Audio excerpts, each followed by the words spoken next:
Honourable members of the Riigikogu, guests, let me open the plenary of the Riigikogu, the session of Wednesday, and today we are very happy to welcome the European Commissioner for Budget, Anti-Fraud and Public Administration, Mr. Piotr Serafin. The budgetary framework of the European Commission provides a common starting point to meet the challenges related to the war in Ukraine, security and competitiveness. We are very keen to hear what his views are on how well the interests of Estonia are taken into account in this framework, securing the eastern border, developing cross-border connections and providing consistent support to Ukraine. And you can listen to channel number 1 for interpretation into Estonian.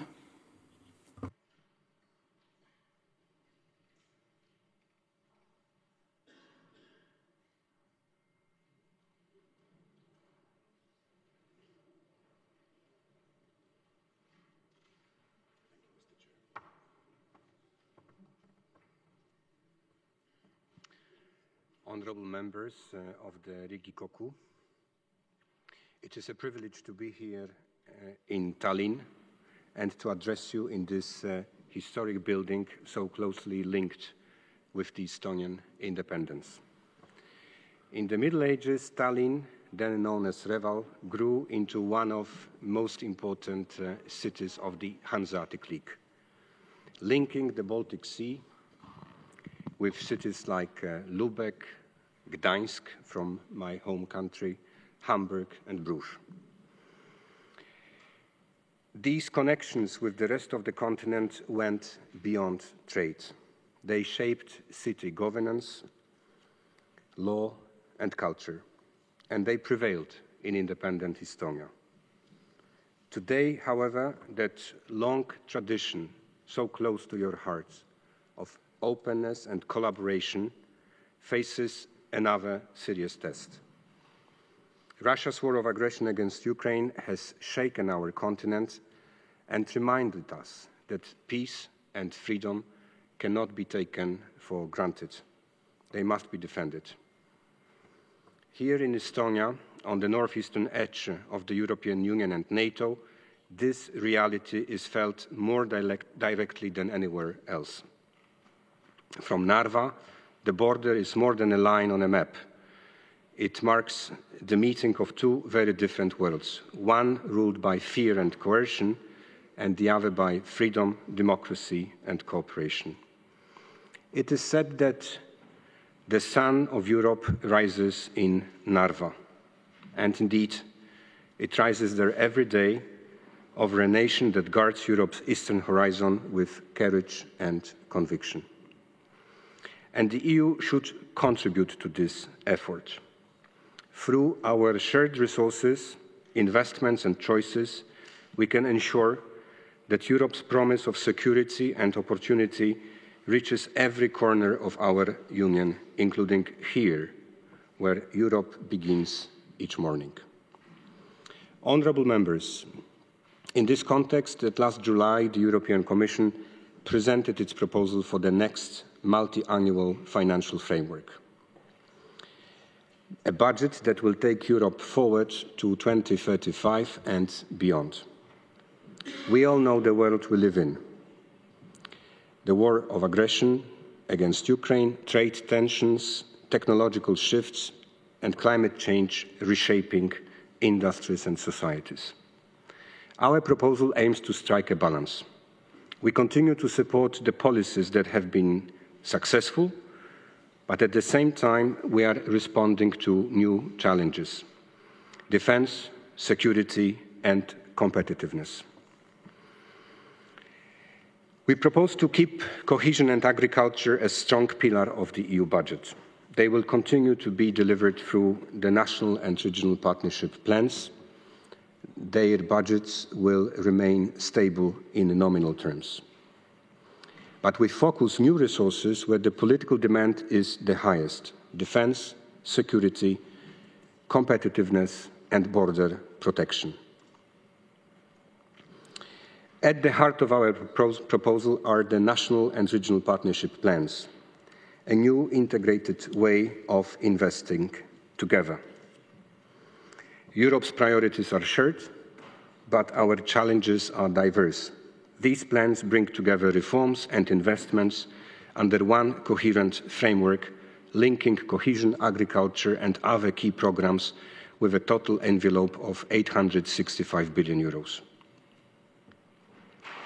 The common agriculture policy, equally central, will remain a pillar of our food security.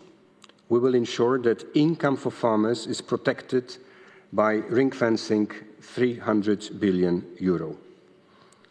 Income for farmers will be ring-fenced, including environmental measures, on-farm investments and risk management tools.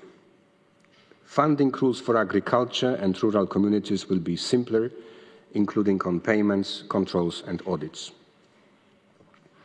To strengthen Europe's capacity to respond to shared challenges at our borders, we will integrate the funds for borders, security and migration into the national and regional partnerships. Member States will receive a pre-allocated amount of 34 billion euro for migration and border management, 3 times the current envelope. We will also double financing for Frontex and Europol. The proposal takes into account the specific needs of Member States at the external border, especially in the light of the current geopolitical situation. The Commission clearly recognises Estonia's crucial role in safeguarding the Union's external border. That is why the proposal strengthens funding for border management and infrastructure. Eastern regions bordering Russia and Belarus will benefit from a bonus in the allocation funds, reflecting their specific challenges, both in terms of security and economic development. The modernisation of the EU budget is also reflected in its focus on competitiveness. Together with Horizon Europe, the Competitiveness Fund reaches firepower of 410 billion euro. It brings together our investment efforts across clean tech, digital, biotech, defence, space and food security, backing projects from idea to industrial scale. Horizon Europe will remain our flagship project. It will work hand in hand with the Competitiveness Fund to ensure support from fundamental research to commercial deployment. Defence will become a European priority, and it will be reflected in the numbers. The defence and space window of the Competitiveness Fund will amount to 131 billion euro, 5 times the current budget. This will allow us to invest together in research, production and innovation for a modern European defence industry.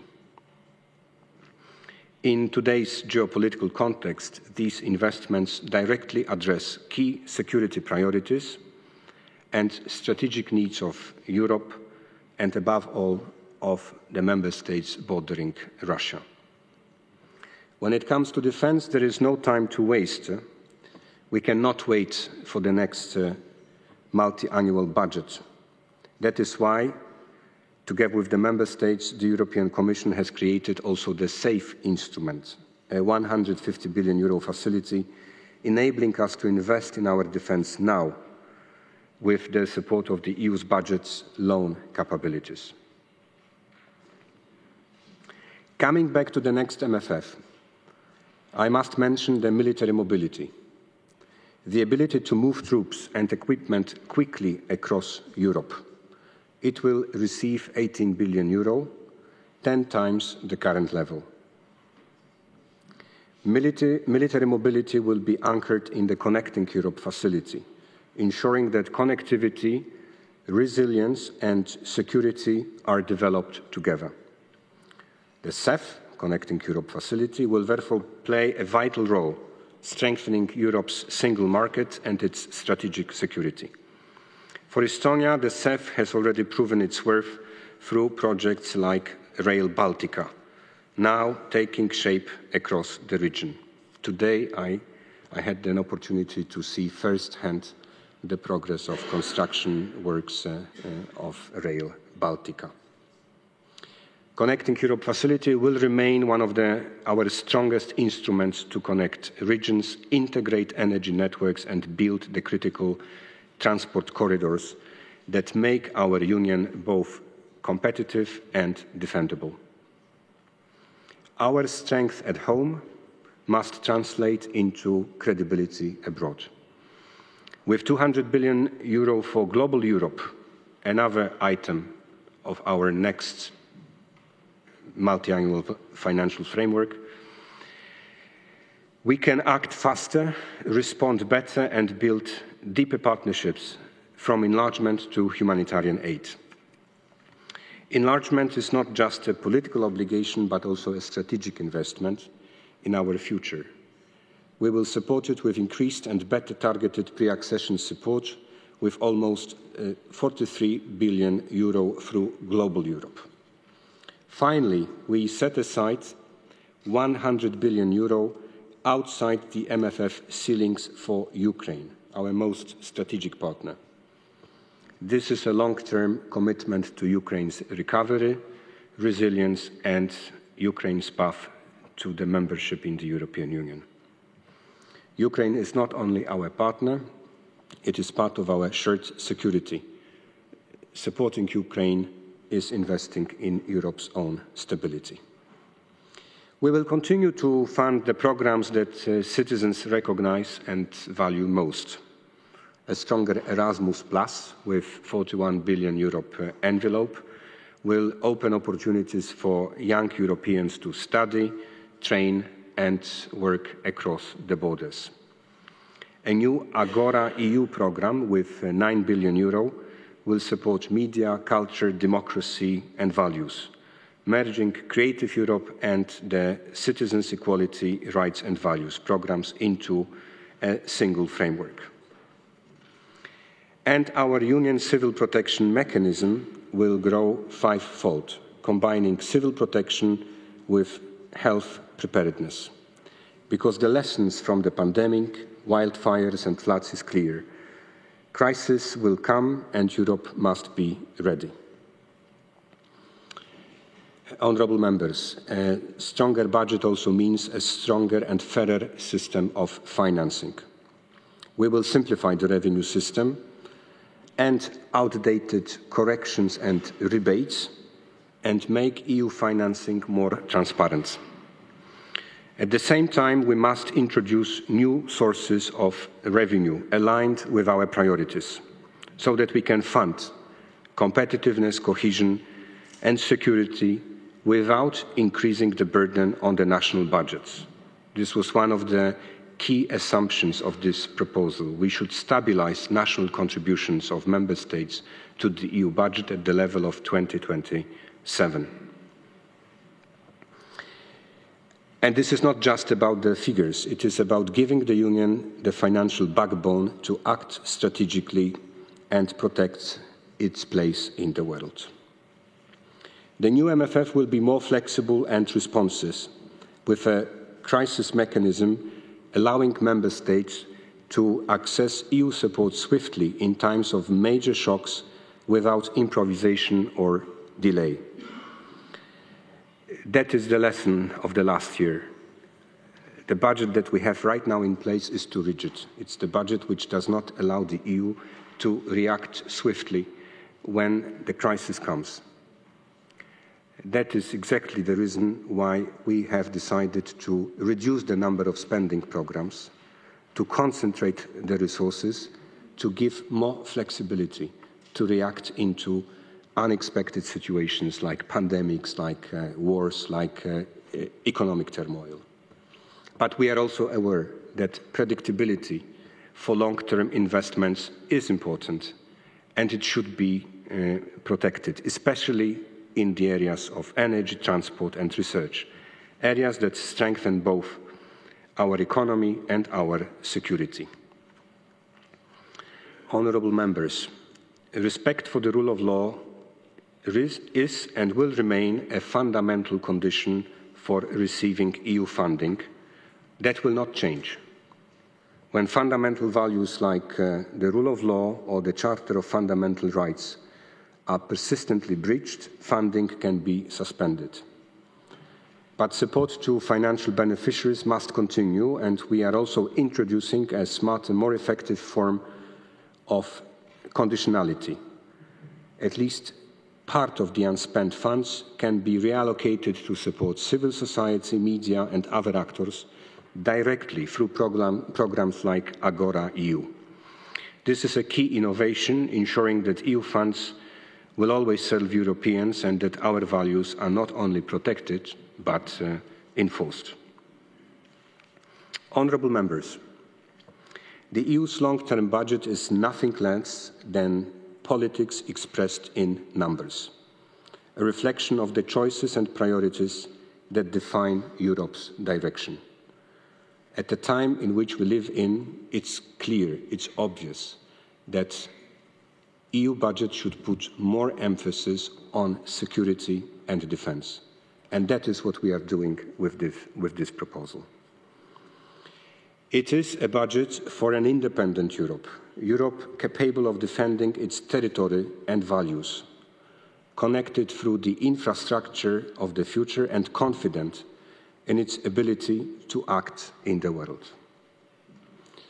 In March 2023, Arvo Part wrote in his letter to Ukrainians, "Forgive us for failing to protect you from a disaster unimaginable in our time." We should learn from that experience. We should make Europe stronger. Europe's freedom and security will depend on what we decide to fund and what we choose to defend. Thank you.